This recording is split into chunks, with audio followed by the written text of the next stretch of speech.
बाहेरच्या प्रदेशातले आपल्या इकडे येतात ते आपलं कल्चर फॉलो करतात ते आणि वेगवेगळे डिफरन्स ॲक्टिव्हिटीज आहेत इकडे.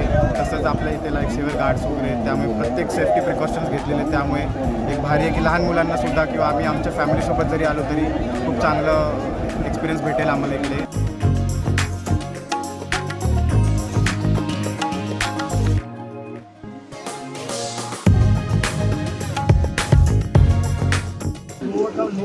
बहुत बढ़िया है, बहुत मज़ा आ गया है। ये फीलिंग मतलब मेरे को नहीं लगता है कि इंडिया में कोई दूसरे शहर में ऐसा मतलब कोई स्टेट में रहेगा ऐसा मतलब हमारे तक बहुत अच्छा लग रहा है। बहुत अच्छा लग रहा है, बहुत रिलैक्स फील हो रहा है। हाँ मैं बेंगलोर से हूँ and I come here every year, एक बार आता हूँ एंड बहुत अच्छा है, बहुत रिलैक्स लग रहा है, जाके लोग बहुत अच्छे हैं।